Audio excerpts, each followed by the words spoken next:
on Monday night. Doesn't quite have the same ring as live on Saturday night, but live on Monday night. Here we are, the Bharat Army podcast. For a live podcast, everyone. How is everybody doing out there in the world? I hope that everyone is all good. Today, we're going to be talking about the England series. We won. We did it. We are in the World Test Championship final, everyone. Wow, it took a while to get there. Global pandemic, rules changes, and all sorts of stuff going on, but we finally made it there in the end. So let us see who our cricket connoisseurs are on this episode. We've got a reunion of the elite. The elite are back on this podcast, minus the odd person here and there, but most of us are here. So we have Hounslow's favourite son, Amish. How's it going, Amish? You all right? Very well, Ash. Very well. Good to be here, mate. Good to be here. Lovely to have you. We've also got Jinesh back on the podcast. How's it going, Jinesh? All good, mate. Good to be here. Happy India have won. So, yeah, great stuff. Great stuff. We've also got Rav. How's it going, Rav? You all right? I think it's going to be an amazing discussion. It's been an amazing journey, this Test Championship. So lots to talk about. Indeed. And, we hope that you're happy to talk about a sport in which your team is doing well at the moment, Rav. Obviously, fans will remember that one episode which you wore a cap of a football team who we shall not talk about on this podcast. Swings and roundabouts. Such is life. Eh? And we're also joined today by a celebrity. There's a celebrity on the podcast, everyone. NDTV's very own Ash Ashok Buria. How are you doing, Ash? Mr. Gadri, Amish, Rav, Jinesh, all our viewers and friends. Great to be here on a very happy note. Wonderful stuff. About time, yeah. It's been a while since we had you back on the podcast. You only did the one, and then you disappeared off into the red carpet world of NDTV. Yeah, I was just. It's difficult, Ash. Trying to spread yourself so thin. Although I'm a big lad, it's hard to spread yourself thin, mate. Oh, listen, you are always welcome on this podcast, and you are back. So we're happy to have you back. So what are we talking about today? The England series that just happened. 3-1 was the final score. India did it. They're into the World Test Championship final. And so, we're going to do some hindsight games here now. So judging from the last 3 tests, I think it's fair to say that maybe the biggest shock really was the fact that England actually won a test. I think we can kind of cast our minds back right to the start of this now. So let's be real. Let's be realists. We lost the first test. Let's go, Ash. Since you're back on the podcast, let's go over to you first. And what do you think went wrong in that first test? You know what? I actually don't know. Everyone was hyped up. 4-0. England shouldn't be winning a test, let alone the series at home. But I think we just got caught on the back foot. The pitch was, played into the hands of the England, and they played really well, and they beat us, fair and square. They turned up and we didn't. There's not really much else there's no excuses. We were not good enough. And we got a bolt and a shot that we needed. And they beat us, they beat us back. We got some big runs they made. We couldn't keep up, You blame the pitch, blame the selection, blame whatever you want. End of the day, it was bat v ball, and they beat us fair and square, 1-0 up. Do India have a problem with the way that they start a series? Because we always seem to go 1-0 down after the first test. Absolutely. Yeah, it reminds me of go for it, Ash, go for it. No, it just seems to be a bit of a trend, right? That we always come off, we start a little bit slow. I mean, luckily this time round it worked with us, but at 0-1 down in a home series against England, there's not many people that were like, oh, now what? It wasn't a good situation to be in. Yeah. Indeed, yeah, it was not a good situation. Rav, what do you think? Yeah, I think if you look back we had a great result at the Gabba. We came back. The guys obviously went to see their families. The adjustment from moving from bouncy wickets to a Chennai wicket, which was so flat with very, very low bounce and nothing really going on, was one factor. I also just think there was a lot of lazy batting, a lot of kind of soft shots. 74 for 4 I said this at the time. Don Beth, and I know he's gone through a lot, but he was not the caliber of bowler that should be getting India 74 for 4 anywhere. So for me, I think that there was a lot of soft shots. I think England, they got the only pitch they probably could have got a result on, which was something that's flat, and the combination of that with a toss kind of gives them their only real route to a victory. So fair play, Joe Root, really good runs, but I think when the pitches started spinning, even Mr. Root got found out a little bit as well. Not a 50 after that game, so that was it. So guys, just on that, right? Because I think like what happened in Australia, 1-0 down, backs against the wall, similar situation. However, against England, it could have been very different. That toss was a very big factor in that result. You bat first 2 days, 500 runs, change the story. But even I was going to say, just the discipline was off. Like the balls, drop catches. Yeah, absolutely. Oh, rubbish. Yes, we did not deserve to win. We did not play good cricket. I think in the second innings when Kohli was batting, a part of me thought, wait a second, do we still have a chance? But England were the better team. However, I do think that the result of the first test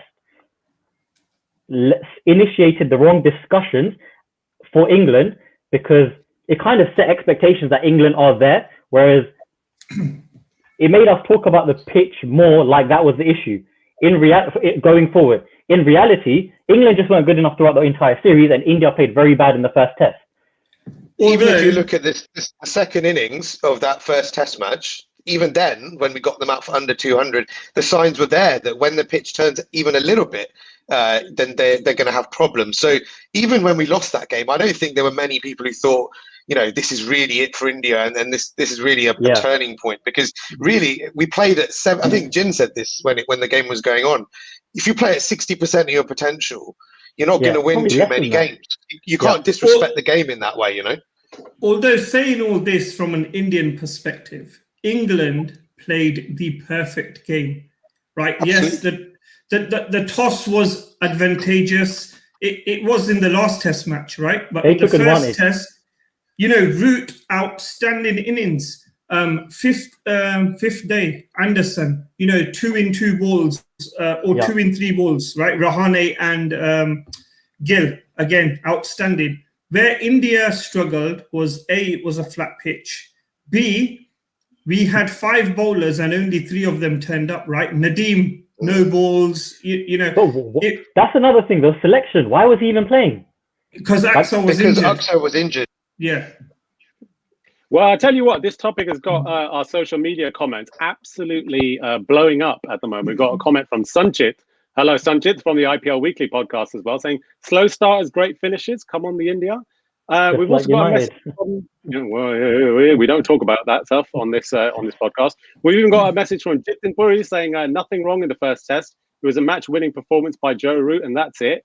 Match was gone, especially the pitch, which turned upside down later. And we've got a message from Sonal Patel saying, hello, sexy boys, with a kiss at the end. So that probably means all of us. Another comment I just want to shout out. Robbie was like, the first test gave false hope to the English, and I do agree with that.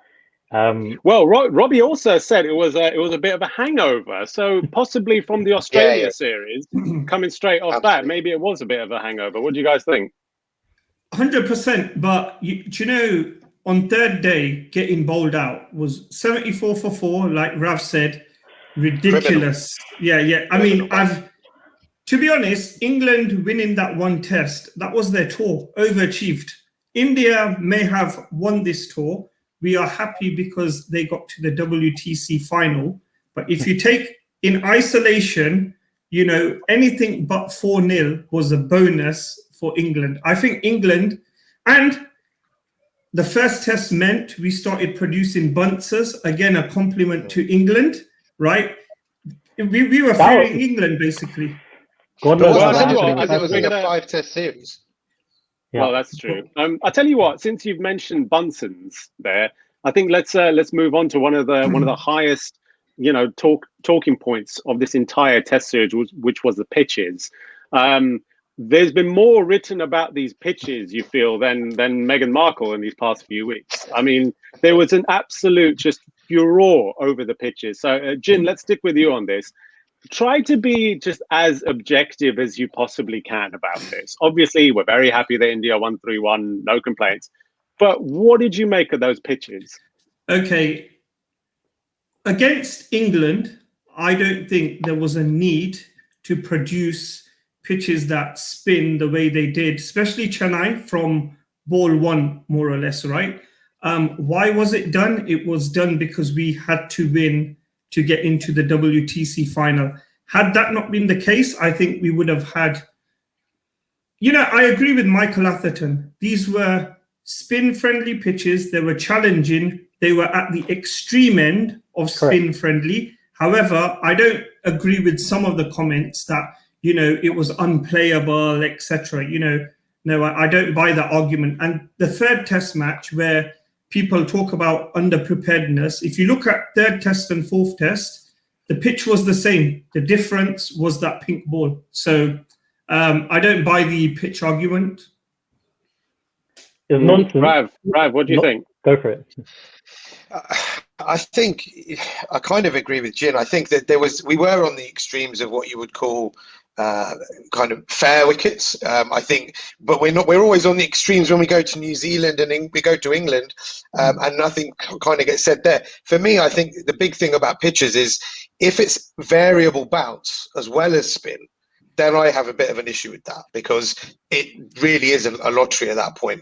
And I think that we had an extravagant spin, but I don't think that the wickets went up and down that much. And I think, but in that context, it's no different to a green top, etc. I think the pitch in the third test, as Jin said, if that's played with a red ball, the ball doesn't skid on as much, and there's no kind of issue. Also, if India bat any better than they could have done, they get 250, 300, no one mentions the pitch. So I think there was just a lot of this whole thing about unfit pitches. That is a load of rubbish, because to be an unfit pitch has to be dangerous.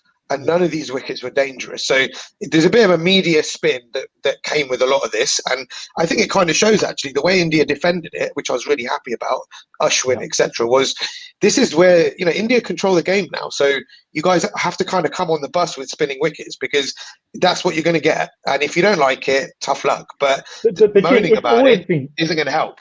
But Jin, it's India. What do you expect? It's spinning wickets. Like, why are you surprised? This is what I mean. The first test kind of led them down the wrong path, because it's like they were thinking that this is what it's going to be like. Like, to be honest, the first test was the anomaly. Yeah, the only thing I would say is that if you look at a few people who stuck up on the Western side for these pitches, so you look at Peterson, and I said the same thing at the same time, is that he got 180 on a pitch that spun way more than anything that was faced in this series. And he says, look, you've got to trust your defense. You've got to go out and believe you can score runs. And let's be honest, by the end of the series, England were just waiting to be put out of their misery. So it's all in the head. It's all mental. And I think when we go to England and we play grassy wickets, we don't have that mindset, because otherwise, why bother turning up? You talk about unfit, right? What was unfit was not the pitch. It was batting on both sides. That was unfit. Yeah, terrible. The thing is, right, the wicket was, it's for both sides, right? We both had to play on it, and it wasn't a one-sided game all the way through. England had the opportunity, and they bowled us out. Yeah. They bowled us out. They had us on our knees, right? But if they didn't capitalize after, which they should have, because at one point they were way ahead in that game, and then to say that when both number 8s in two test matches, Ashwin and Washington, get hundreds practically, I think it doesn't really hold much kind of weight to say that you can't bat on these wickets. And when you get 600 runs across 2 innings that we did in that second game, it beggars belief, because if we came over here and did the same thing, I remember Vaughan, when that Lord's test finished in 2 days, said, "Oh, it's brilliant. We've beaten such a good side in 2 days." We never got to say the same thing. Exactly. Listen, the third test, both teams batted poorly. England were shocking. They were absolutely shocking. There were straight balls they were missing. Like, that's nothing to do with the pitch. That's your forward defense. Let's be fair here, right? How many wickets went down to straight balls? That's the thing, right? Yeah, but let's be fair. The English cricket team, the playing 11, the squad, and the coach, right? They did not complain, right? So we have to. Fair. You know, when Virat Kohli says, "Oh, we don't complain," in the same way, you have to give it to Root and Co. They did not complain. The media complained, but they did not complain.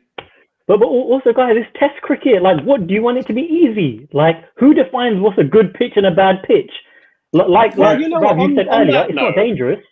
On that note, with what you're saying, Amish, right? Look, I'm the host of the Bharat Army podcast, so like, I don't really give my opinion on these things much, right?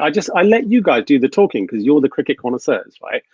I want to give my opinion on this one because it's riled me up a little bit, this whole pitch talk, right? I don't think you can talk about the pitches in India with cricket's colonial history. And when Ashwin talks about who defines what is a good pitch or not, it is the colonial history of cricket which has defined what is a proper pitch and what is not a proper pitch. Remember James Anderson in 2018 when Kohli was smashing him to all parts in India, and then he did a press conference and then they asked him like about why he can't get Anderson out, and the whole thing that he said was, it's the conditions. It's the conditions. They nullify all of his weaknesses. Well, by that same virtue, can you imagine Virat Kohli getting nicked off all the time to James Anderson on an England tour and him doing a press conference going, oh, it's the conditions. They make him better than he actually is. What's Anderson insinuating by saying that? He's insinuating this narrative which is controlled by English cricket. Correct. That Absolutely. English cricket conditions are proper conditions and Indian cricket conditions are not. And then they have the audacity of somebody like Simon Hughes to say that India should be docked points. Docked points in the World Test Championship table. I'll keep that What was he quiet. smoking when he came up with that? Dock yourself points for not learning how to play spin. Dock yourself points for not learning how to play spin. And there's another thing about this whole angle. There's one more thing. There is a reason why they don't play spin, why they don't work at playing spin the way we had to work at playing on bouncy pitches. It's because England don't care. England do not care about getting battered in the subcontinent because it's easier to perpetuate that narrative than it is to work at playing spin. Absolutely. And why are they undermining? One more thing before I'm done. There's a reason why they don't care, and that is because English cricket is about the Ashes. English cricket is only about the Ashes. As long as they win the Ashes, that is all they care about. Because in the Ashes, they can pretend that them and Australia are the only two teams that matter in the whole of world cricket. They pat themselves on the back, going, we're the best team in the world because we've won the Ashes. It's like an NFL team winning the Super Bowl and calling themselves world champions. It's utter nonsense, and they need to get over it. And that's about all I've got to say about that. You need to have a shower, mate, because you're on fire right about there. Honestly, you are on, and I think all the comments are reflecting that. We've got some comments coming in about all of this. You're on fire. Who decides that a test has to go to 5 days or 4 days? Agreed. They say, no, it's not for fan friendly. I understand fans pay ticket money and go to the ground, whatever. But how much excitement was condensed in 2 days? The game went from India to England to India to England. It was going and coming, going and coming. So we've got a test match in 2 days that could have went either way, and it went our way because we played better. Simple, right? Yeah. You know, it's basically a case of like, I think the game has changed and they've been left behind, basically, is what I think it all is. But anyway, Ash, on your point, what you basically said, Ash, what you basically said is, this is how I think England see it. We have to be at an advantage, otherwise it's not fair. That's their mentality. And Ash, to your point about test matches and 5 days, 3 days, whatever, people are saying this is bad for test cricket. This does not happen often. And in the last 2-3 years, test cricket, I think compared to, I'm 29 years old, God knows how many matches I've seen, but I think it's been the best that it's been. Like, I'm loving test cricket right now. So all of this stuff about this isn't good for test cricket is nonsense. We've had a few games where it's finished in a shorter period of time. Plus, train of thought's gone. The thing is, right, we get roasted. We get roasted when we play on bouncing pitches, when we get bowled out for 120, right? We don't come in with these like inbuilt excuses of, oh, it's the conditions and stuff like that. Forget even the media roasting us, the English media and the Australian media. Even Jinesh roasts us. Like, you know, realists. Right, that's the thing. We get roasted. So how come that they are not like able to take that roasting and just use these excuses of the pitches? What if I said to you, all of you, that Michael Vaughan wrote an article where he said the BCCI are using these pitches to change and radically transform Test cricket. That was an article he wrote after the third Test, I think, right? Bro, what does India? Just that headline alone, what does that tell you about where their head is at? About where Indian cricket is and where English cricket is? That's what it's all about. There's a bigger thing at play here. That's our fault, right? We give too much weight to these kind of comments and this kind of comments. Yeah, absolutely. Why do we care? You know, let them say what they say. We play our game. We go out and we win. End of. Shout out to Virat Kohli for all that video going viral of him in South Africa where he's like, look, we need to look at ourselves. Yeah, exactly. Let's not make excuses about the pitch. Exactly. But so we got a few more comments flying in. Thank you, everybody who loved that amazing rant that I just went on there. Calm myself down now. I'm back to normal health. We got a lot of questions coming in about your actual age, Amish. Apparently, you're not really 29. And Bobby's asking if you're 29 and single. So we'll leave that one for another time, shall we? So I mean, we've talked about the pitches at great length. I think we've kind of put that to bed now. Let's be critical. Let's get into some critical stuff over this series. I'm going to come to Jinesh first on this. Oh, go on, Amish. The pitches, sure, they favoured spinners. Our spinners bowled brilliantly. Let's not take anything away from our spinners.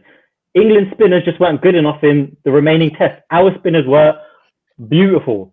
So, sure, the pitches helped, but we were able to apply ourselves and apply our skill better than England. The only thing I'll add to that, there's one point to add to that, which is our fast bowlers are much better in England than their spinners will ever be in India. And the same for how we play fast bowling and how their batters play spin.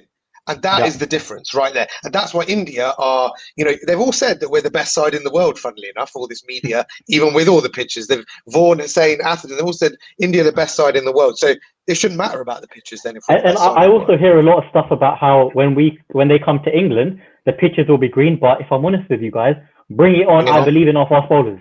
Well, just before we go on to talking about our batting, there's one more thing I want to rant about with people talking about, you know, how you know, it was the pitches and this, that, and the other. What was going on with the English management and the selection of their two teams in those last two tests, where on a raging like Bunsen with the pink ball, they chose 3 seamers, and then in this last match. Can we just for a minute just talk about Dom Bess? Because I don't know what is going on with that guy. Bless his cotton. I felt sorry for him. Honestly. So did I. The guy is not a test cricketer by any stretch of the imagination. And yet they're going to him, here's the ball. We haven't played you. Haven't shown any faith in you. Go win us a test match. But on test 3, sorry, go on, Brad. No, go ahead, mate. In the third test, right? When we saw the lineups, we were all shocked because it could have gone either way, right? They had Broad, Anderson, Archer, and that's a dangerous lineup. So I guess that is it could have gone 50-50. The fourth test, Rav, I think you made a comment on the group a few days ago about how it's just funny that we led them down the wrong alley and then they picked the hilarious lineup for the fourth test. Like, we're just in their head now.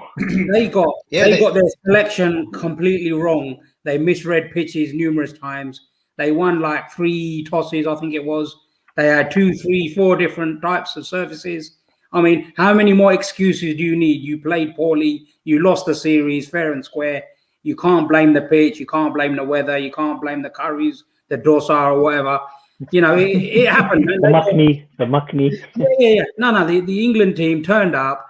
I personally don't think they gave this series as much precedent and, you know, as much respect as they should have. They sent players home, rotation. You know what though? That's because all they care about is the Ashes. I keep going on about this point. They don't care about these tours. It's not our problem. It's not our problem. I don't blame them. I do not blame England. I actually blame the administrators, right? Because 17 test matches, a 2020 World Cup in 1 year is ridiculous, right? With and bubbles. I think they're taking a call. They're taking a call and they're saying, we're going to rest our players, right? If we lose, it's down to you, the administrators, right? Because, ultimately, these guys are playing. Where they got messed up a bit is when Moeen Ali had COVID. That messed their plans up a little bit. I would have been a bit more fluid with the resting. I would have said to them, listen, if we need you, you have to stay. None of this pre-planning, but I can understand why it happened. But Jinesh, they're resting them for the IPL. They're resting some of these guys so that they can be fresh for the IPL. They don't value this test series in India. But again, is it they don't value the test series, or they've sat down at the start of the year and said we're not going to win it? And probability-wise, they're like, you know what, we're not going to beat India in India. Maybe. So let's try and win the 2020 World Cup. Let's try and win the Ashes. Let's try and win India in England, right? Because whatever we do, we're not going to win in India. And that's how they've managed it. Your point on IPL, this is one of my criticisms of IPL, but it's here to stay and boards have to manage this, and that's what they're doing. Well, there's a window now for it. We've also just had a comment come in from Bobby saying IPL, heart. So, we've got a lot of love for the IPL. No. What he really means is pretty Zinta heart.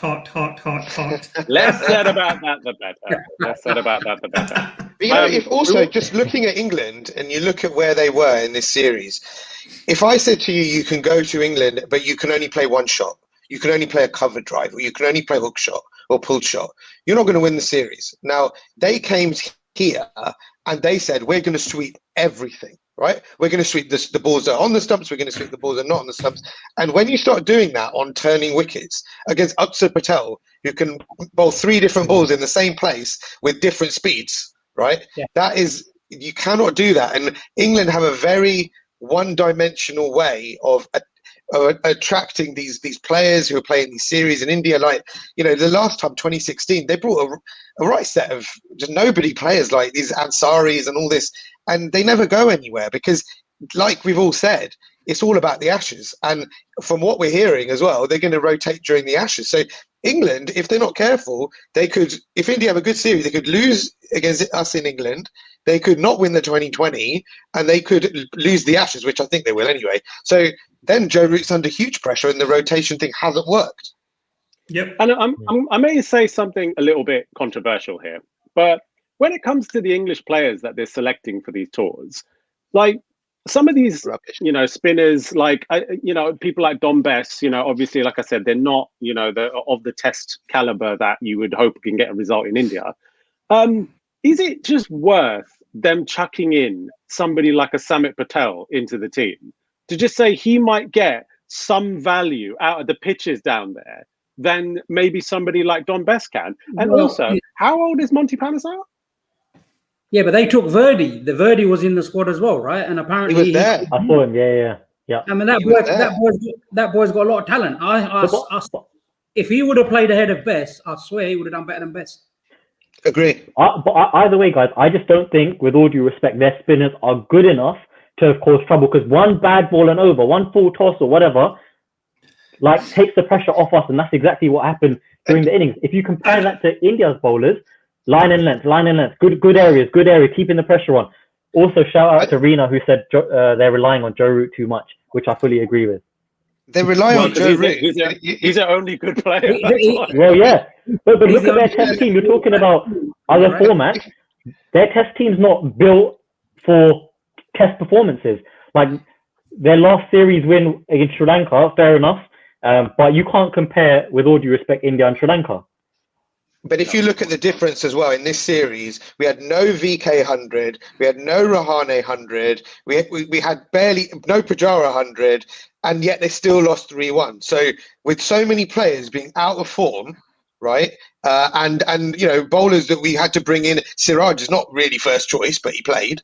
For us to win 3-1, and obviously they got a fluke at the beginning, was not too bad in the end, because I know that when India bat well, which we're going to have to in a few months' time. You mentioned it'll be Dom fun. Bess. Yeah, go on, Jin. No, Jin. Oh, I think he's having connection issues. Yeah, you We'll come back mentioned to Dom Bess and the way he was handled, right? Now we've got you. Yeah, Mate. you talk about Dom Bess and the way he was handled, right? The way I see it, right? I'm going to flip it, and I'm going to say, why did India in Shastri take a bow?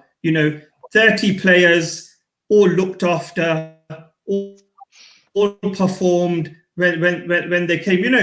You had someone like Natarajan in Australia who didn't see his baby, came in, performed. Washington Sundar, net bowler, he's played 5 test matches since, right?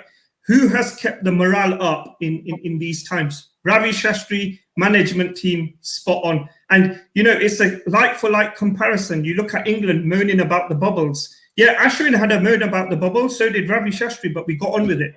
And with all due respect, I'm sure it was tough on every international player, but the Indians were locked up in a flat with nowhere to run, no exercise allowed, etc., for God knows how many months. In England, we were allowed to go out and do exercise and try and stay relatively fit. So that lockdown, I don't think India, compared to every other nation, had the same environment, which is why this journey we've been on is so special, man. Yes, indeed. Well, I tell you what, Rav has just taken us to an interesting little segue there, talking about our top order bats. And I think that's the next topic we're going to talk about. Are we ready for Jinesh now? Are we ready for Jinesh? Yeah, exactly. It's his time in the sun. Is it? Top order frailties. Nasser Hussain on the cricket show on Sky Sports was saying how, is this the best Indian test team ever? And he was like, absolutely not. They have a frail top order batting lineup. We're going from him talking about the likes of Tendulkar and Dravid and Ganguly and whatnot, to comparing to this order and how they did struggle. Let's not beat about the bush. They struggled throughout the entire series. So, Jinesh, what do you think about our top order? I think it's very, very poor and disappointing. I'll just read you out some figures. 133 for 6, Cheteshwara Pujara, right? 112 for 6, Rahane. 172 for 6, Kohli. These numbers are very, very poor. I mean, you cannot defend them. What is the solution? I don't know. Would I change them for the next tour? No, I wouldn't, because I think we've gone past that stage where we can change it. So, they all of them need to have a look at themselves and think, how are we going to score runs? We can be critical of England not playing straight balls. Pujara didn't play 3 or 4 straight balls and got LBW. But what do we say? We say, it spun the ball before and he got a good ball. So why are you not giving the same excuses to England? Why are you laughing at England, right? Virat Kohli, I think he's one knock away, right? He's the one batsman in recent time where I've seen the way he bats. Okay, he's had low scores, but he's had 3 50s, and them 50s were masterclasses. Adelaide, before Rahane sold him short. The first test, it was amazing innings until he got a P roller, and then the Moeen Ali LBW. So I think I think Virat Kohli, I think he's one knock away from a big one. Cheteshwara Pujara, I really, really hope opens for Chennai, right? And people may laugh and say he's not a 2020 player. Why? I think he's forgotten how to score runs, right? He can block and block and block. This guy is better than a blocker, right? He is better than a blocker. He's got a cut shot, which is put away. If you look at the last 6 months, has he scored any runs against Asima? Rakesh Patel will say he scored 3 back-to-back boundaries off Cummins. That's it. That is it. So I'm hoping he goes to the IPL, he starts hitting, And the switch will come on. But What? I know he's got time. He's a favorite of everyone's, but you have to score runs. So It's just before we go on, games. You look at the last few. Just before we carry on, we've just got a comment coming from Rina saying the difference between both top order players is ours were no more than 10% better than theirs. Correct. Absolutely. Correct. Absolutely. Probably. Correct. Yeah. correct, yeah. Yep. But if you look at kind of where we were with like kind of, I don't know, it just feels like the top order, you have to make a decision at some point, because I personally, and I've discussed this with a few people, I would swap for England, I would swap Gill and Pujara around, right? So I would open with Rohit and Pujara, and you could even put Gill at 5, because I just think, and I know we all saw him at the Gabba and he was brilliant and he's a great player, and it's going to be amazing what he's going to do. But when he played in India, he just looked a little bit unsure, and this is against Anderson on pitches that are not going to do anywhere near as much. So why are we going to make it more difficult? Guys. Hold on. Okay, go on, Amish, go on. Yeah, fine. All right, let's go. Jin, I'm glad your goalpost about Kohli's 50s went back to Adelaide, because that means now my comparison of Pujara is not going to be just this England series. I'm going to take Australia into account, and you mentioned no big scores. All good stuff.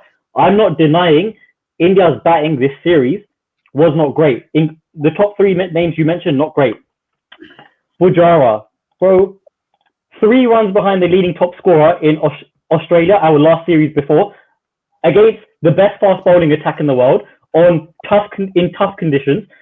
The most 50s for India, the most 50-run partnerships. He faced just under 400 balls more than anyone else. Rahane was next in that. If we talk about his innings, bro, 100 on a flat track versus a 40 in tough conditions. I will take that 40. Those hundreds don't mean anything. That's like saying, I'm going to judge Virgil van Dijk on his goals and assists. Got a Liverpool fan here, right? You can't judge them for, like, take into account the context of the innings, the nature of everyone else around you. Like, it wasn't as easy as, we had, who got 100 in Australia? Apart from Rahane, there was no one. So even you taking his average and all of that into account, that ignores the manner of his innings. And I'm not disputing the fact that he didn't play great in England or against England, but I can go back. I've got all of his details for his last few series where those innings he's played, he's saved our skin. And he's the only one who can perform the other role. Bro, I'm not denying him against England right now, but you made the goalpost of taking Kohli in Australia, and it was your last series and your biggest point over the last few months was his form away, right? Away from home. Bro, against Australia, when our backs were against the wall, he turned up. He was our best batsman.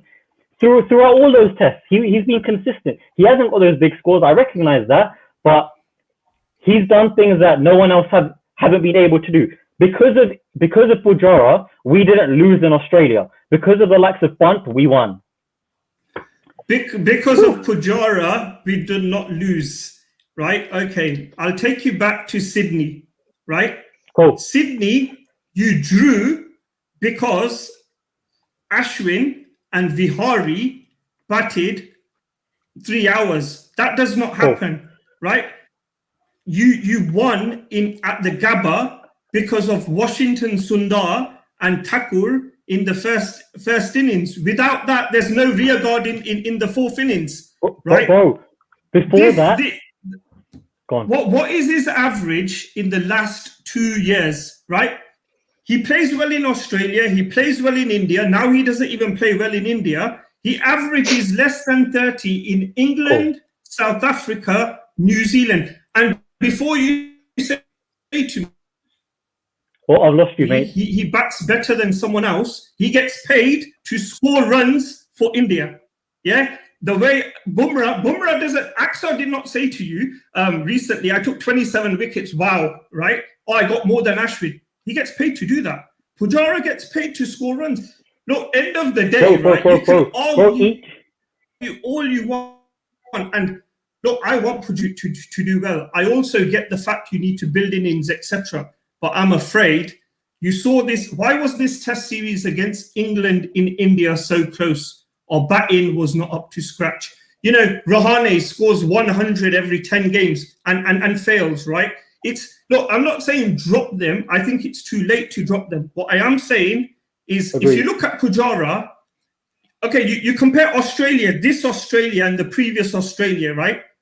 He may have faced the same balls, but he was a different batsman in 2019. He scored runs, he scored centuries because he was cutting the ball. These days, he just leaves the ball, you know. And we've got better openers. But the thing is, one thing, can I just say something, right? Now, Jin is not the biggest fan of Pujara, but I know he appreciates Pujara. Now, how many times Pujara literally is an opener, right? We said I'll put him in as an opener. He comes in as an opener in most games. We're one down before not many so quickly. Now, if we take that person away from the equation, who else is going to take up the slack? Then you got Rahane, then you got VK. It's, you know what, without him, personally, I think we are very weak.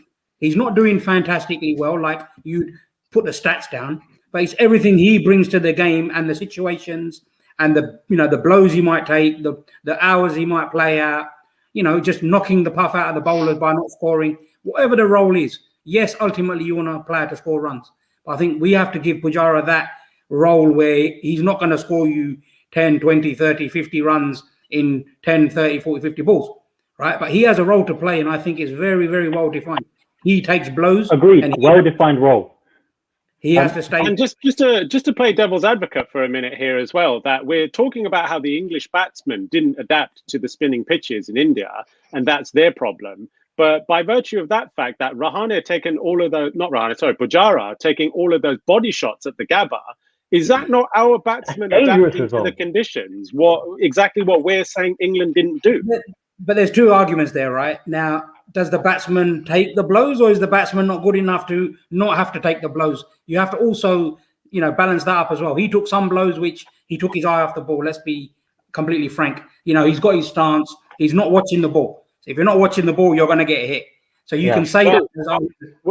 Well, I tell you what, we'll continue talking about Pujara, and another bigger talking point I think is probably Ajinkya Rahane, and we'll come on to him in a second.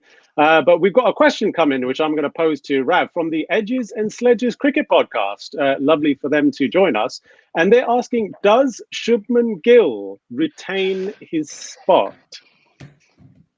Of course, he retains his spot because he is he's a long-term. I was just going to agree with what you said. You've got to invest. He's a long-term prospect, and I think the only real debate is, does he open in England, not does he play? Because I would find a way of making a spot for him, because we've learned what happens with really young, talented cricketers. We've already. I mean, the guy scored an incredible 91 to set up that victory at the Gabba, and without that, I think India probably get the draw and not the win. So I think he's a very, very talented player. He should retain his spot. I think some of the manner of his dismissals, I mean, I watched a lot of the highlights of the test matches today before this, and very similar dismissals, trigger movement, plants his foot, etc. And really, these are very fixable things. These are not anything to get worried about. The talent itself is very, very exciting, and we shouldn't lose any sight of that, because if you look at what everybody's been saying about Shubman Gill, and you're talking ex-players now, this kid is the real deal. And I think you don't kind of throw away talent like that. I think there are a few people we said about the whole, does he open or not? Because if he really fails against the Duke ball, where does he go from there? And, is it a droppable situation? So, that's the only thing for me, but he definitely keeps his spot. Same for me. Edges and Sledges Cricket Podcast has also just added another comment saying the devil would suggest Hanuma Vihari could bat at 3, which could be, another, massive. Or he could open. Or he could open. And we've also got another comment coming from Priya Jignesh Patel, who said, "Hi, sexy boys." So that's the second comment we've had tonight on how great we all look. But yeah, so Shubman Gill, let's kind of talk about him in a little bit of a wider context to everybody else. Retains his spot or move him down the order somewhere? I from day one have said I think he's a middle order batsman. for an opener. I think, look, I think your opening is hard, especially in England, right? I think you're going to sacrifice him. He's too good a player to sacrifice up top. I think at number 5, number 3, he'd be exceptional. So I'd give him time. You know, touching on the point on, you know, where people think Pujara can't be replaced or Rahane can't be replaced, etc. If you told me 3 months ago there's no Jadeja, I would have said we're doomed. Axar Patel, right? If you told me no Jasprit Bumrah, you know, Nattu comes in, Mohamed Siraj comes in. India's not New Zealand. India's not West Indies. We have 1.3 billion people, half of which play cricket. They are waiting to wear the cap, right? You just have to give them an opportunity. And when you average less than 30, I think people need opportunities. But yeah, Shubman Gill, the only thing I'll say about Shubman Gill, right, is someone like a Prithvi Shaw will feel hard done by, right? Why have I been let go after five test matches, right? So in the other last final point on batting, the difference between Virat Kohli and Rahane, Pujara, Gill is there's no pattern in dismissal, right? Gill, there's that inward ball that comes in. Pujara, you know, he plays defensive, gets a good one. In this series, it was the spin. In Australia, it was nicking off, right? Virat Kohli, Rahane, wafting. So these are weaknesses. While with Kohli, there's not been, you know, he's got himself out or he's got good balls. There's been correct. Yeah, exactly. Jim, that's a really good point. On Gill, that's a really good point about their dismissals, because you're right, there is a pattern of dismissal. On Gill, even in Australia, despite how well he did, I think he had about 550 plus partnerships, so did his job. But I did feel on the edge of my seat because I felt like there could be a chance around the corner for the Aussies. So I didn't feel comfortable seeing that, but his role of playing the new ball, having an opening stand, he did that. So I don't think it justifies taking him out of the team. He's only going to get better. He's not going to get worse. And I think the interesting thing is with the middle order that we've just spoken about is I don't think they're going to get better. And that's the difference. You have to back the players who are going to get better, because when you come back to Australia in 4 years, you want the players who've had a tour so that they can go back and re-perform. You're not going to get Pujara and Rahane on the next tours of these countries after this next one. So for me, and I think that's what we've always discussed about, do you bring in the next set of guys? If Washington, I mean, if I was Rahane or Pujara, I would be a bit embarrassed having seen Washington and Ashwin bat the way that they did in these games, and I didn't, and I played the kind of namby-pamby kind of little shots that I was playing. So I just think that they've got to look at, they're getting the example set by the young guys, and that feels actually, are we close to talking about transition? Because if the youngsters are actually performing better than the rear guard or the old guard, then actually maybe we're nearer to a transition than we think. Absolutely. I mean, I don't know why we can't cut a little bit of slack to these. I mean, we know Gill can play, right? He has got stupendous amount of talent. Has he performed to his ability this tour? Probably not. But it's a real learning curve for him. And I think we need to invest and we need to back him. That guy's got so much talent.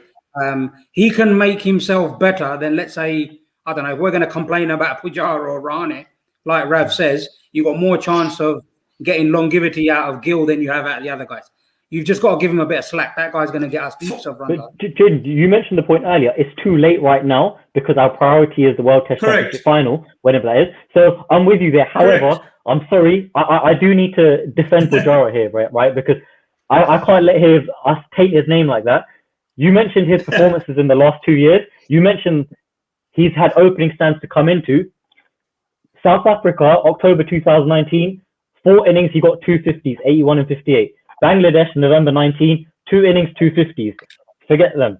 New Zealand, everyone failed in the first test. Second test, he top scored. Australia, first test, came in 0 for 1, left at 100, 43 of 160 balls. Australia, second test, came in at 0 for 1 again, got out 64 when we were on 64. Third test, 50 runs from 176 first innings, 77 from 205 second inning, sorry. And then in the fourth test, chasing 330, he got 56 from 226 balls. He was our top scorer bar bunt in Australia. I've just gone through the series before. Let's not say that looking at averages is so misleading, bro. Like I'm always going to fight this point. I'm always going to fight this point. Long term, looking at averages is not misleading. You know, the same people that defend Pujara for scoring 50s and not 100s are the same people that used to ridicule Joseph Root or Joe Root for not converting to 100s, right? That's what we're comparing Joe Root with Cody. And as a number 3, your job is to score runs. And had he scored runs, right? Had he scored 100, second top scorer, bro, second top scorer. That's a bit of a low bar, though, isn't it? Yeah, it's a low bar. That's it. It's a low bar. I think by 4 runs, second top scorer against Australia. In Australia, away from home, best bowling lineup. How can we say? I'm not saying anything about in England against England. He should have done better. The team should have done better. Our entire batting lineup should have done better. But to say that Pujara hasn't, like, in our middle order, Rahane and Pujara, if I'm honest, I wouldn't change right now. We made the final. They made their contribution. Yeah. Okay. I'll spin it another way, right? Why have we been in the games in recent time? It's because our bowling is so good that we dismiss the opposition for cheap, number 1. Number 2 is opposition batsmen aren't as great as they used to be. Even then, we are scraping through wins, right, using our tail end batting because our batsmen aren't doing the job. There's one batsman that can hold himself, who's doing the job, is Rohit Sharma. Apart from him, Pujara, I agree. Pujara in India, excellent batsman, bar this series. In Australia, excellent batsman. But when the ball's moving, look at his 2 tours in England, New Zealand, less than 30 average. It's 4. Bro, his tour in England 2018 dropped for the first test, and I think he was like one of the top run scorers for India. 20 runs short of KL Rahul, who got 100 in the last test. So you're saying even in England, that's too big a problem. But if you look at the bigger issue, if you look at all of them, if you look at all of their stats, right, none of those stats at the moment are good enough to win 5 tests in England, right? None of them. So they all have to get better because if we're going to win the series in England, then look, VK got 600 runs, right, last test series. Now, I'm not saying he can't do it again because he absolutely can. Is he going into it in top batting form? Absolutely not. He's not scored 100 in over a year. So across any format. So that's why, we've got to get this right because we may not be able to depend on VK getting the huge proportion of runs that he got last time, which means that you need to spread it around more. Another thing I'll say is that if you look at where our lower order runs come from, they come from spin bowling all-rounders. We're not going to really be able to play that many of those in England. I agree. And our fast bowlers are rabbits. And that's the big issue because England had Curran last time who came in and turned 80 for 6 into winnable positions. And we can't do that unless maybe a Shardul Thakur or somebody like that plays down the order. His outswing could be quite useful. Right. Absolutely. What we have to think about is, our runs in this series were scored by, let's say, spinners. When they come here, we're not going to have the benefit of these batsmen scoring runs for us because you're not going to be playing 2-3 spinners in the squad. So unless our top 3-4 players in runs, personally, I got very little. I don't think we've got much chance of beating England here. You need runs from your top 5. I know I'm an exponent of tail end runs matter, but if you want to win a series, you need your top 5 to score. You're not going to have. Are we being a washy dad? Runs. Yeah, Edgerton Sledge's cricket podcast is asking if we're being a washy dad because India topped the World Test Championship. Maybe we might be, but we're perfectionists at the Bharat Army. So we're gonna now talk about some happy topics, I think, because I think it's fair to say that the Amish versus Jinesh argument on Cheteshwar Pujara is probably worth a podcast on its own. I enjoy these conversations. There's nothing but love on this podcast for each other. But I think we should probably move on because we've talked about the top order quite a bit. But we're going to talk about the players that succeeded on this tour. And, obviously the top name in that list, Rishabh Pant. And, we're going to talk about his batting, but also some of the other guys, Rishabh Pant, Akshar Patel, Mohammad Siraj, and Washington Sundar. How good can these guys actually become? So obviously they've done the business for us. They've got us to the World Test Championship final.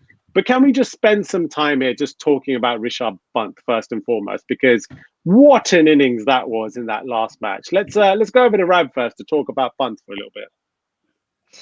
Isn't it amazing what confidence and being backed by your team can do for talent? That's my immediate response, having watched this series, having watched Australia, and I think Pant. I mean, everybody's seen what Saurav Ganguly has said about him being a multi-format, lifetime generational player, and that's really where he's at. I mean, you look at what some of the other podcasts, the non-Indian, non-English ones coming out there, they absolutely can't get enough of this guy because the great thing is that no one knows what's going to happen. He doesn't know what's going to happen. We don't know what's going to happen. And it's turned Test cricket into a theatre. And I think it's not, when you saw him taking Leach apart in that first game, and he was given that license to do so, that was some of the best hitting that you can see in India that I've seen of spinner since probably Sidhu against Warne. That was how destructive it was. So I think he's got so much talent. I think the great thing that he's learned from his previous dropping and bad experiences is shot selection and being very selective in when he chooses to go for it. You look at the last test, he batted 3.5 hours really diligently, defensively, and just making sure that India are in a really, really strong position. And then obviously he kind of went for it.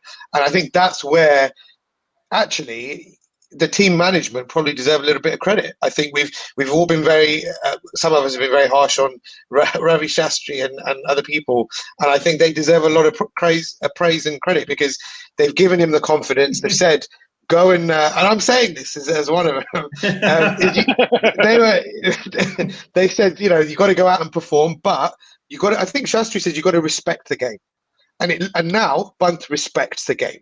And I think another thing I would only just add finally on Pant is we should not continue to judge players in one format based on what they do in other formats. And the reason I'll say that is another thing. You look at Shardul, you look at Washington, we thought he was a guy who bowled flat off breaks.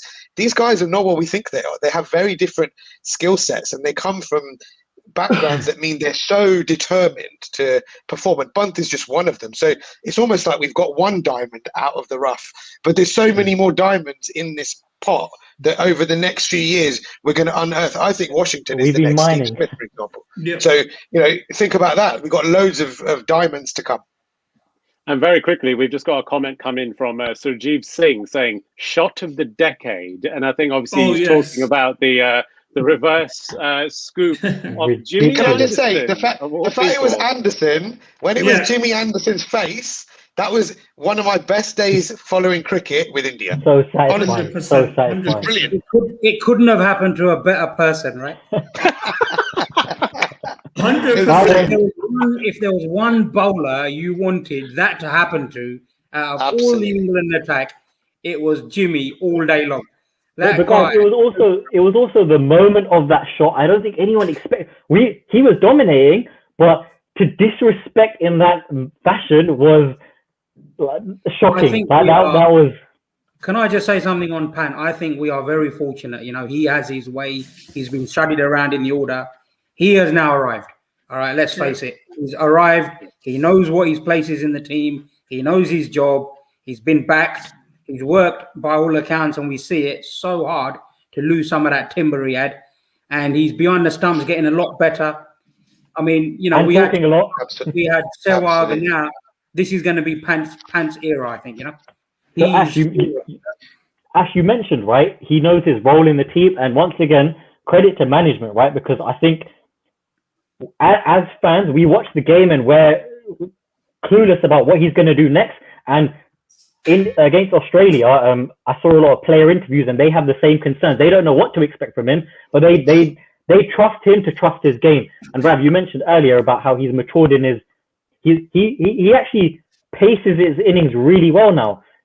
In the last two series, the manner that he's built his innings, I think in Australia he had about 5 runs from 40 balls and then turned it around. And bearing in mind, by the first test in England, I think he had about 390 plus scores. He could have, like, his stats don't do him justice in Test cricket. Well, we just had that question come in on screen, if you guys saw, from Ahan just now, saying, serious question, is Pant already a better Test match batsman than Mahendra Singh Dhoni? Why only Mahendra Singh Dhoni? He's better than Shikhar Dhawan. Currently, he's better than Rahane. He's better than Mulli. I mean, he's got more. We should stop. We should stop comparing. Stop comparing, right? To anybody. Yeah. And Great shout. Yeah, right. I will compare Rishabh Pant to Rishabh Pant, right? In 2018, I saw his debut. He got off the mark with a 6. The next test was at Southampton, where he came out, he smashed Moeen Ali, and then he held out, right? The Rishabh Pant 3 years ago would have won that test match for India. So this is where he's learnt, right? He's transitioned, he plays himself in, he waits for the bad ball. Exceptional player. And you know, Kiran Moray has been banging on about Pant since 2014. And I think finally Pant is doing justice to his talent. I just hope when he has a few off games, people lay off him, because this guy's going to win us more games. He's a match winner. He's a real match winner, man. Absolutely. We should stop comparing. We cannot compare, always compare. Is Kohli as good as that? No. These guys are here in their own right. They've worked their hardest. You know, they deserve to be there in their own right? Pant is Pant. Let's not compare him to Dhoni. Dhoni's done his thing. We're grateful for it. He's moved on. This is another era for us. You know, we have to enjoy this young kid's talent. And I tell you what, you know, when the crowds were booing Pant or shouting MSD chants, right? I think Amish was there at that match. Were you not? Yeah, I was there. And so the funny story is the crowds were doing this. In the background, Pant was chilling with MS Dhoni in Ranchi in his own house. And that's when I thought... Correct, I saw. Yep. Yeah, and that's when I thought Pant's the raw deal, because when someone like Dhoni in his free time invests in a person, there must be something special, you know, in this guy. Guys, a part of me thinks there's a narrative that's being built, because I don't think, I was there when Dhoni's name was being chanted, and I was also chanting Dhoni's name because Dhoni is Dhoni. It wasn't to put Pant down or anything like that. Let's be honest here, in Test cricket, no one should have been questioning Pant. Like, despite the nature of his game, a few years ago, he got 100 in England and Australia. So no one's got a right to be putting any negative words on his Test game. When Dhoni's name was shouted, maybe there was a few fans who were doing it to boo or take Pant's confidence away, but they were also doing it just to appreciate Dhoni. Like, bearing in mind, that was his last series. Dhoni pulled out of the last 2 one-dayers and he wasn't there. So it was also Amish, that was out of order on Pant. Yeah, it was Mr. Akshay Lumbar, but some fans weren't doing it to... Do you know what? I'm sure it could have been seen negatively towards Pant, but their intention wasn't to destroy Pant. Their intention was to appreciate Dhoni. That was his last series. You just timed it so it was Pant and Dhoni at the same time, right? The only thing I'll say about Pant is if you look at the overseas press that you see on Pant, they can't stop talking about this guy. They wish they had. I mean, Josh Butler, right? Great player. They haven't been talking about Josh Butler recently. They're talking about Pant, and they know how. I mean, they're saying, "Oh, you've got to have 10 years of this guy. He's going to win." I said about 2 years ago, I think he'll hit the winning runs in the 2023 World Cup final, or he'll be massively involved because he wants the big stage. And that is what it's all about. India, we all talk about trophies. We're in the final of one trophy. We want to win another one in India later this year. He is the sort of player that will play with the fearlessness that will win trophies for India, because far too often we have been very passive in the way we've approached ICC trophies. We have picked the same players, we have picked safe options, and we have not gone for these lightning players. Like, you look at England, they brought in Jofra Archer fresh and he won them the World Cup practically by bowling a super over. So really, if India are serious about this, right, then you need to back these players, because these players, I mean, if I honestly think, and I know I don't want to go back to the World Cup, but if we'd have had today's bunt, that with that confidence in 2019, I think we would have won the World Cup. And I think Edgbaston Test match, where we lost by 30 odd runs, 60 runs, we would have won that as well with Rishabh Pant. But we played Dinesh Karthik in both of those games because we played a safe choice, because I don't even know why, right? And we didn't win, and we didn't even win any. In fairness, I don't think anyone knew why, right? I think when we're talking about Rishabh Pant and we're talking about, what he can contribute in ICC tournaments, for me, the biggest headache India had for so many years was chasing down totals in the second innings of test matches. And that's the problem that he looks like he's actually solved, because that was our biggest issue.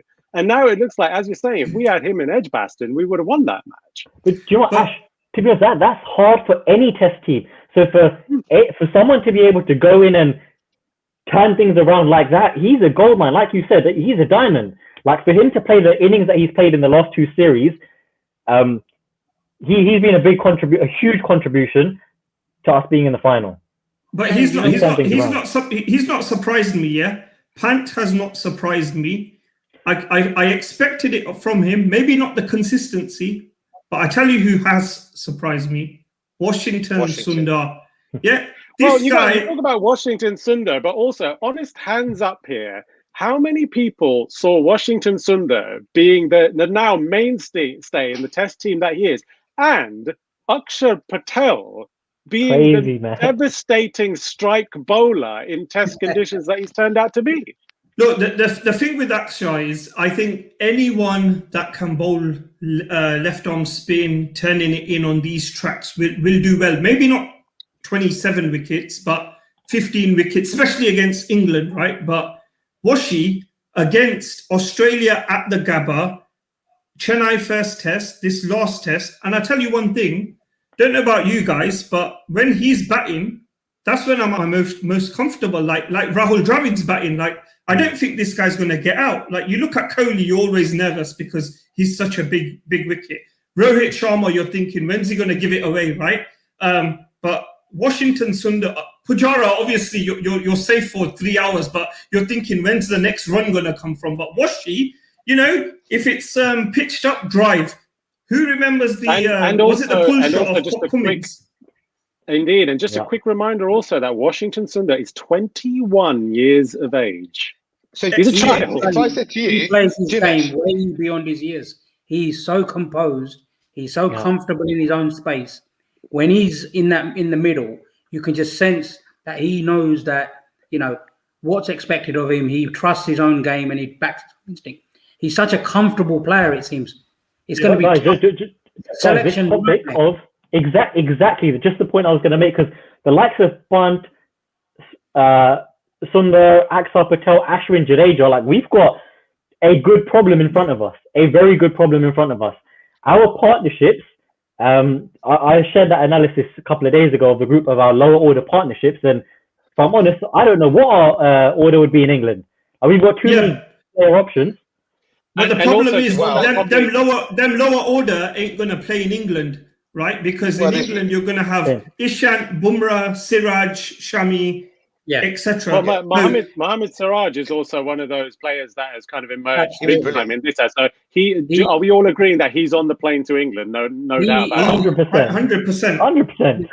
I think he's ahead of Umesh Yadav now, I think. And if you look at where we are with the overall youngsters that we've got coming through, there's one player that I think has that.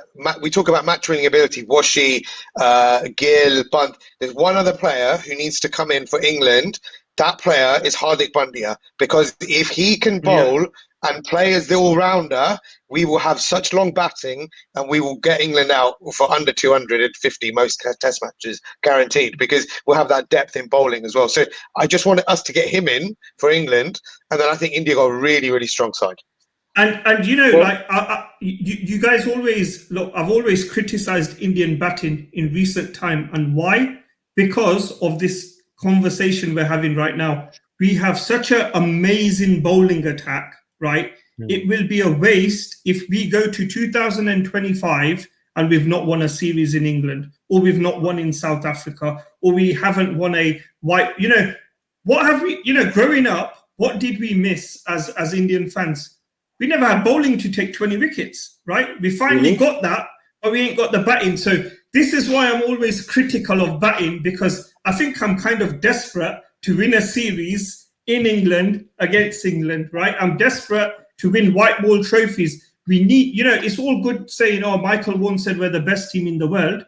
Mate, we need to be like Australia. We need the trophies. And this year we could have Australia, England, World Test Championship, South Africa. We could be undisputed kings over the next 1 year if we get things right. So to get things right, all these players. Yeah, go on, Avish. No, just to get things right, what we were missing, what the differential in England 2018 was our lower order batting that England had, which we didn't. And I'm hoping that with all these guys coming through, and like you guys said on the pitches, Pandya, Thakur, hopefully they can come in, and that will really, really boost our lower order.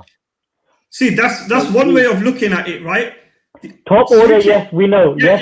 Switch it around, and I'm saying 185 to win in Birmingham. Okay, sorry, where's that? In Nottingham. Say we need 185 to win first test in Nottingham, right? 3 of our top 6 score 50s or 350-run partnerships were there. We do not need runs from Ishant Sharma or Jasprit Bumrah or Rishabh Pant or whatever. Agreed. But how many times have we actually said that, but we've actually needed them? That is modern day cricket. You need a lower order. So. Yeah, it's unfortunate. It shouldn't happen. That's not cricket. Batters get runs, bowlers get wickets. We know that.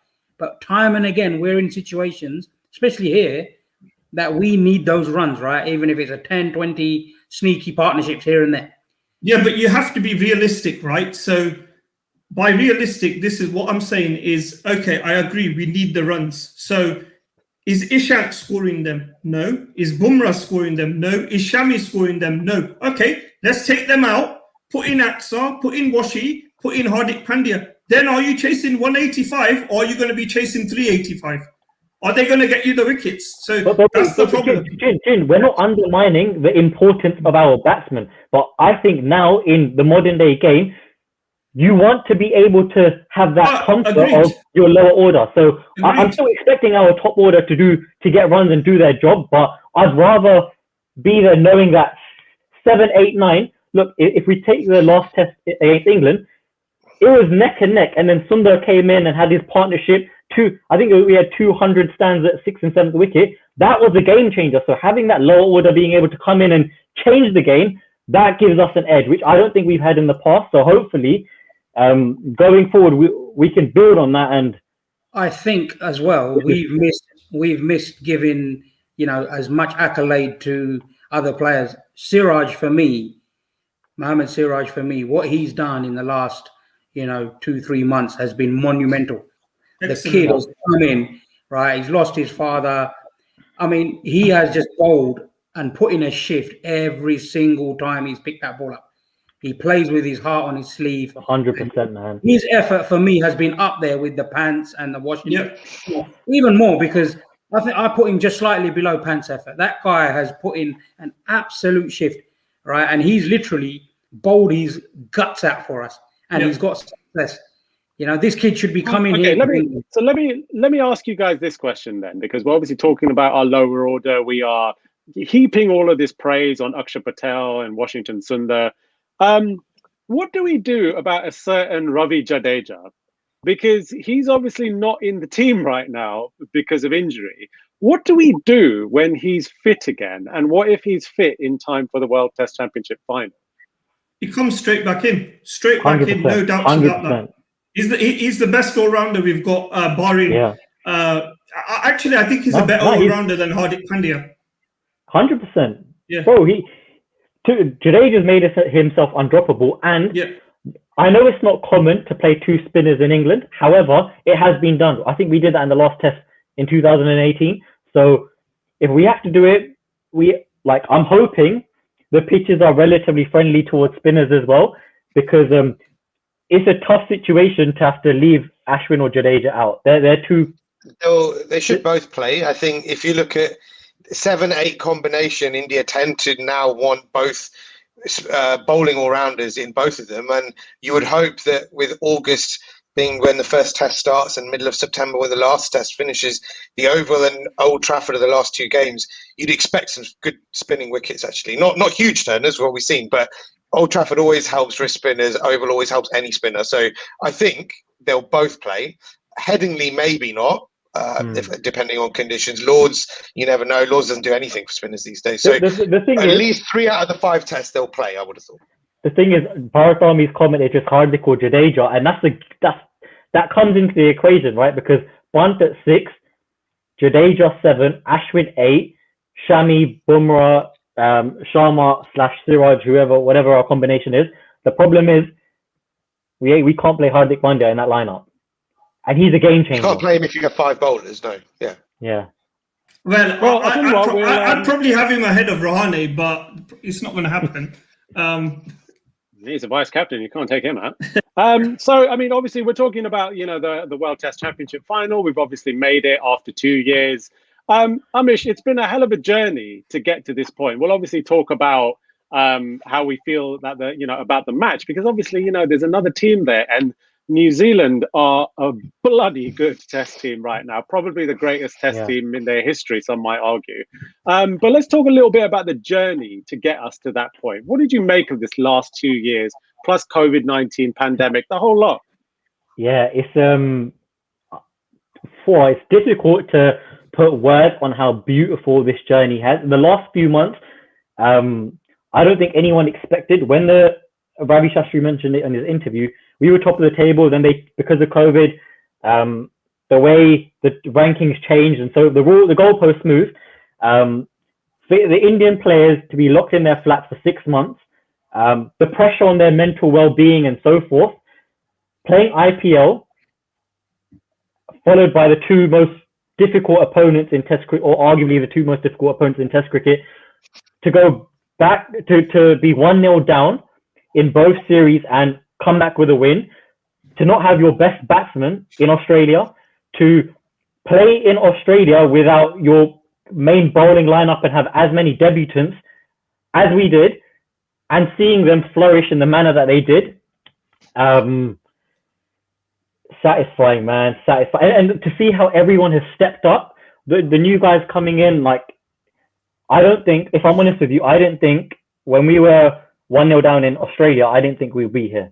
So for us to have made the comebacks that we've made, the fight that we've had in our players, I think this makes it so special. Like this, it's been a special few months, man. It's been a really special few months. I mean, and I think the one thing that kind of stands out for me as well, before I send it to Ash over there, is that India are always touted as the nation who are trying to kill Test cricket, who are, creating the IPL, this awful entity thing that exists in the world when everybody wants to play Test cricket. And the one person that I think stands out above all this is Virat Kohli, because Kohli loves Test cricket and Kohli wants to create a legacy. I think that it's very, very clear that Kohli cares about maybe his own legacy, but I think he cares about the legacy of India as a Test playing team. And he's turned them, along with Ravi Shastri, let's not forget him, of course. Absolutely. He's turned them into an absolute machine of a Test cricket playing nation. Ash, over to you. I was going to say, the joy that we've had, there's been dark times, right? With lockdowns and COVID and, unfortunately, with sadness, people losing lives and everything. And the pleasure we've had from the last 2 tours has got us through this. Let's be no doubt about it, right? We've been able to watch some fantastic cricket, some prodigious talent, and it's kept us going. Personally, it's kept me going. And, you wake up and you're sleeping at funny times and you're working and watching all sorts, all going on. And it's been since the beginning of November, right? When the Aussie tour started. And it's been madness. And now we're into March. And that time has literally it's just flown through. And now, before we know it, we're going to be marching on as Bharat Army to hopefully either the AGS or Lords to lift the World Test Championship mace. So, yeah, fantastic. Absolutely brilliant. Well, yeah, it looks like it's going to be the Aegeas from in Southampton, from what everybody has been talking about today. So we'll obviously be looking forward to being there. But Rav, New Zealand stand in our way of being the champions of the World Test Championship, the first ever champions. What do you think we're going to need in order to beat that side, obviously headed by Kane Williamson, with their batting lineup, their bowlers, people like Wagner? I mean, I'm a little bit scared of seeing Wagner bowling at our top order that you love to talk about so much in English conditions. But what do you make of that contest? It's going to be a really, really tough game. I think that we're up against a side that bats all the way down. They've also got a very good quality wicketkeeper batsman in BJ Watling. They've got Jameson, who's just come in and had a very successful debut against us. Huge IPL buy recently, so I think they clearly think he's going to go one way. I think if you look at where New Zealand cricket is at, I think you made a very good point. It's certainly the best side in their Test history. They've got brilliant openers. They've got Kane Williamson, who is just a fantastic player. And if he was to play for arguably a side that wasn't New Zealand, it was India or something else, I think he'd probably average even more. So you've got him, you've obviously got Wagner, you've got Trent Bolt, Southey, etc. And I think that it's going to be an amazing test for us. I think they are our bogey side, as some of the comments have said. Even in the World Cup, they were the only side that we didn't beat. And I think that we have to put that right. And I think that we will put it right. And I think that we will, all of the demons of Old Trafford in 2019 will be put to bed. And I think it just requires a team performance. We've got 5 days. We know that Test cricket is played at quite a high pace these days. So my only real concern is that we're coming off the IPL and into a 14-day hard quarantine. And that will mean that, I mean, if you look at who's going to make the final, probably Mumbai Indians, so that's Rohit in not going to get much game time. I'd like to see Pujara probably go to England early, because I don't think he's going to play the whole tournament, so I think it could be good to get him some runs in there as well. Rahane, Royals don't really get far, so I'd like him to go and get some runs. It's all about the preparation, because New Zealand are a team that will have 2 test matches before us against England. I don't know who's going to play any of those games, but that has to be an advantage. So we've got to take it really seriously. One thing I will say is that whatever happens in the final, it's very, very good preparation for a 5-test series in England. And you look at the other warm-up games we've got, it's going to be an amazing summer. 6 tests in England. I mean, it's never happened before for us. I'm looking forward to it. But bro, I guess one thing just to quickly mention is India bloody always lose the first test. We only have one final. We only got one. I actually think the tournament should change in the future. They should be a best of 3 final, and they should have 3 finals. So you have 3 tests or something, because it makes it less of a lottery potentially as well. And if it's a draw, maybe they can decide who the winner is over who hit the most boundaries. Jinesh, if you had to pick World Test Championship final or Test Series victory in England, you have to just pick one. Which one would you rather have? Test Series in England. I think a one-off Test match is a lottery. Ultimately, look, the championship has a lot of nuances, right? Where people can say yes, but you played X amount at home. Like, for example, New Zealand. If New Zealand win, right, they'll have won the World Test Championship with no real away Test Series win. They got thrashed in Australia. They drew in Sri Lanka. They're unbeatable at home. So, there's a lot of unevenness. While I think England 5 Test match series, that's kind of the pinnacle for this team anyway. Yes, indeed. And actually, if we were to make the final of this one, the next World Test Championship, this England series is the first series of that 2-year cycle. Yeah. So I would go so far as to say that if you look at the World Test Championship, we've got Australia at home, 2022, we've got New Zealand at home. If you win both of those and you win in England, you're going to make the next final, which is probably going to be in India. So we could actually, if we win this one, we could retain it. Yeah. And you know about champions retaining trophies, right, Rav? Absolutely. We did it a lot of times. It was a long time ago, but we still did it. Hey, listen, what you want... Go on, Jen. What you hope is, if all our big boys, forget Southey, Wagner, blah, blah, blah, if all our big boys, if 8 or 9 of them turn up in that WTC final, we've won it. If we played at 100% and New Zealand played at 100%, India are winning. Simple.